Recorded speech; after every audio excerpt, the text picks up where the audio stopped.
Deputy స్పీకర్గా ఉన్నటువంటి రఘురామకృష్ణరాజు గారు మత ప్రస్తావన తీసుకురావడం అవసరమా?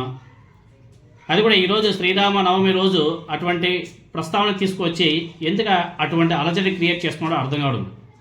మళ్ళీ వాళ్ళ పచ్చ మీడియాకి ఇచ్చేటువంటి ఆ ఇంటర్వ్యూలో కూడా మళ్ళీ ఇదే రామాయణం, మతాల మధ్య ప్రస్తావన. డిప్యూటీ స్పీకర్గా ఉన్నటువంటి వ్యక్తి అన్ని మతాలను గౌరవించాల్సింది పోయి పర్టికులర్గా ఒక మతం మీద వ్యతిరేకంగా మాట్లాడడం, ఒక మతాన్ని ఆయన ఆలకిస్తూ మాట్లాడడం ఎంతవరకు సమంజసం? ఈయన ప్రమాణ స్వీకారం చేసి ఉంటాడు కదా, రాజ్యాంగానికి కట్టుబడి ఉంటారనేసి. మరి రాజ్యాంగంలో అన్ని మతాలను గౌరవించాలని చెప్పేసి ఉంటుంది కదా. రాష్ట్రాన్ని ఇటువంటి వ్యక్తులు భ్రష్టుపడి చేస్తున్నారు. గతంలో ఎప్పుడు ఇటువంటివి లేవు. ఇప్పుడు ఈ పవన్ కళ్యాణ్ తీరు వల్ల, ఈ పవన్ కళ్యాణ్ బిహేవియర్ వల్ల, ఈ కూటమి అధికారం చేపట్టిన తర్వాత ఈ మత రాజకీయాలు ఆంధ్రప్రదేశ్లో ఎక్కువైపోయాయి. నార్త్ ఇండియాలో ఉండేటివి ఆ జబ్బు ఇప్పుడు నెమ్మదిగా సౌత్ ఇండియా కూడా పాగుతుంది.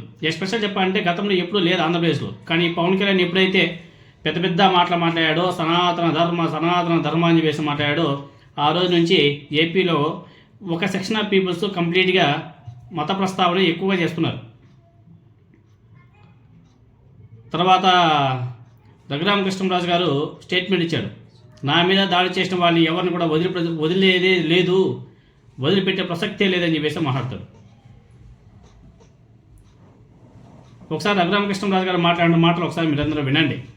ఇక్కడ ఒక హిందువు కూడా లేడా? హిందూ లేడండి, అసలు ఒక హిందూ లేడు. సర్టిఫికేట్ కూడా ఉందండి, అది చూపిస్తాను. ఇక్కడ ఎంతమంది హిందువులు ఉన్నారు, ఎంతమంది క్రిస్టియన్లు ఉన్నారు?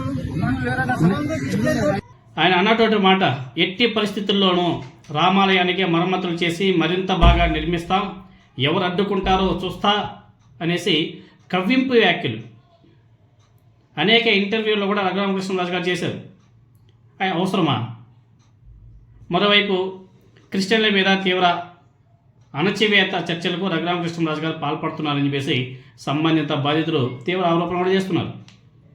ఈ నేపథ్యంలోనే ఈరోజు రఘురామకృష్ణరాజు గారి పర్యటన తీవ్ర ఉద్రిక్తత నెలకొంది. రామాలయం వద్దకు రఘురామకృష్ణరాజు గారు చేరుకోగానే పెద్ద సంఖ్యలో స్థానికులందరూ కూడా వచ్చి అడ్డుకున్నారు. అక్కడ కొంచెం ఒక ఉద్రిక్త వాతావరణం కూడా ఏర్పడిపోయింది. ఈ సందర్భంగా రఘురామకృష్ణరాజు గారిని అడ్డుకోవడానికి ప్రయత్నించినటువంటి స్థానికులకు, అదేవిధంగా ఆయనతో పాటు వచ్చేటువంటి కూటమి నాయకుల మధ్య తీవ్ర వాదోపవాదం కూడా గట్టిగా జరిగాయి. ఈ విషయం మీద రఘురామకృష్ణరాజు గారు తమ అనుకూల మీడియా ఏదైతే ఉందో తెలుగుదేశం పార్టీ సపోర్టెడ్ అనుకూల ఛానల్స్తో మాట్లాడుతూ రెప్పపాటులో దాడి నుంచి తప్పించుకున్నాను అని చెప్పేసి చెప్తున్నాడు. రెప్పపాటులో దళితుల ముసుగులో కొంతమంది క్రిస్టియన్లు దాడులకు పాల్పడ్డారు అని చెప్పేసి ఆరోపించారు. మరి అక్కడ దళితులు అంటాడు, మరి క్రిస్టియన్ అనేసి ఎందుకు ప్రస్తావిస్తున్నాడు? అంటే మతాల మధ్య గొడవలు సృష్టించడానికి అటువంటి పదాలు వాడుతున్నాడా? డిప్యూటీ స్పీకర్గా ఉన్నటువంటి వ్యక్తి అలాంటి మాటలు మాట్లాడచ్చా? ఒక మతాన్ని బేస్ చేసుకొని ఇలా కొన్ని వ్యాఖ్యలు చేయవచ్చా? ఏదేదో మాట్లాడేశాడు ఆయన.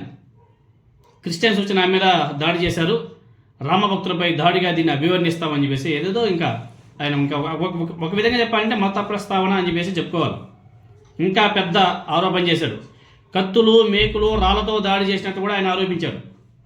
ఒకవేళ నిజంగా ఆ విధంగా దాడి చేస్తుంటే అక్కడ రఘురామకృష్ణరాజు గారు అక్కడి నుంచి తప్పించుకో బయట వచ్చేవాడు. ఏదేదో ఆయనకు నోటుకు వచ్చేట్టు సానుభూతి పొందడం కోసం, ఒక సెక్షన్ ఆఫ్ పీపుల్స్ని కంప్లీట్గా దూరం చేసుకోవడం కోసం ఈనాడు మాటలు మాట్లాడుతున్నాడు. దాడిలో చాలామందికి గాయాలైనట్టు ఆయనే చెప్తున్నాడు. అది నిజమా తెలియదా, అబద్ధమా తెలియడం లేదు. ఈ దాడి ముందస్తు ప్రణాళిక ప్రకారం జరిగినట్లు ఆయన ఆరోపణలు చేస్తున్నాడు. ముఖ్యంగా అంబేద్కర్ మిషన్ అనే సంస్థకు సంబంధించిన సంస్థ ప్రతినిధులు దాడికి పాల్పడినట్లు ఆయన ఆరోపణలు చేస్తున్నాడు.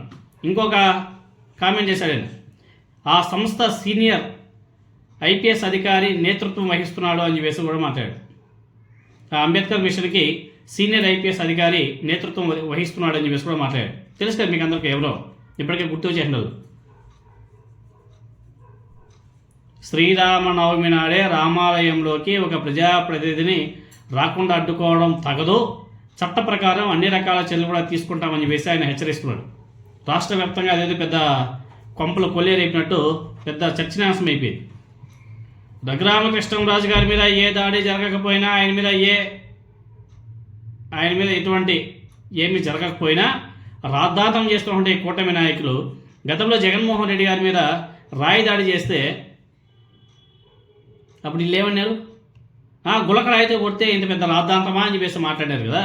ఇప్పుడు రఘురామకృష్ణంరాజు గారి మీద ఏ దాడి చేయలేదు కదా, ఆయనకి ఎక్కడ కానీ గాయాలు కాలేదు కదా. మరి ఎందుకు దాన్ని రాష్ట్ర వ్యాప్తంగా పెద్ద ఇష్యూ చేస్తున్నారు? మరి అది తప్పు కానప్పుడు ఇది ఎందుకు తప్పు అవుతుంది? ఒకసారి కూటమి నాయకులు ఆలోచన చేసుకోవాలి.